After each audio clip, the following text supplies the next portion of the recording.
बिस्मिल्लाहिर्रहमानिर्रहीम। लो जी बड़े संगी साथी दोस्त रवे लियो तो मित्र बिस्मिल्लाह कर अल्लाह खैर कर लाला फारूक प्रोग्राम मिठियां गल्लां नाल हाजिर खिदमत है सारे भैन भरावां संगियां साथियां दोस्तां बाबां की सलाम देने। अच्छा जी, गल ये जहन च आई कि तुस तक्यो सी कि हर जगह च ना खास करके मैं मसाजद च तकना होना वा कि दो बावे ऐसे होने कि जेह्ड़े दो बावे मर्जी लगे एक दड़ा या एक महीना इस मसीती च नमाज पढ़ी है, अगला महीना जोड़ा वो दूई मसीती च लगा गया।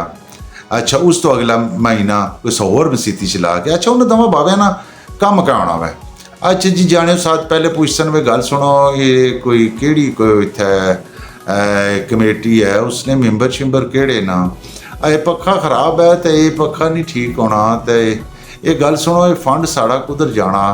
अच्छा, इयै जियां गल्लां यानी कि बजाए मुस्बत सोच सोचने ने निक्कियां निक्कियां गल्लां पुट्ठियां पुट्ठियां सोचने ने। इस तरीके नाल बिल्कुल खानदान विच भी एक फर्द होना, जिहड़ा खानदान वाला एक बंदा ना, वो हमेशा दिहाड़ी राती च उसने इयै कोशिश होनी है कि मैं जोड़ तोड़ ऐसा करा कि भाई ये आपस च राजी बाजी ना रह सकन।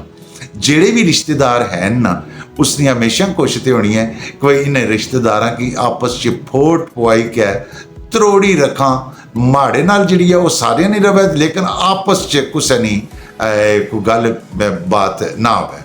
अच्छा, फिर मजे की गल है कि जिस घर भी जासी ना, उस घर हमेशा ये गल आखसी भी गल सुनो, माड़ी तो कोशिश ये है कि मैं इस खानदान की जड़ा ना वो जोड़ी के रखा, लेकिन कोई समझ नहीं आवनी पई ये चुनने की नहीं पे। हालांकि मैं इसने घर भी गया, उसने भी गया, उसने भी गया, उसने भी गया। अच्छा, सारा खानदान गिनी छोड़ सी, जेड़े रिश्तेदार राजी न उन्हें भी गिनी छोड़ सी, जेड़े नाराज न उन्हें भी गिनी छोड़ सी। तो हालांकि बुनियादी तौर पर सारे की पता होना कि तीली लाने वाला इयै बंदा वै। अच्छा, लेकिन क्या है कि सारे च बह के ये गल कर सी कि गल सुनो, माड़ी बड़ी ख्वाहिश है कि मैं खानदान की जोड़ी के रखा।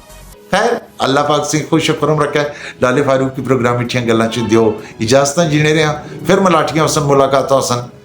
अल्लाह सोने ने वाला है।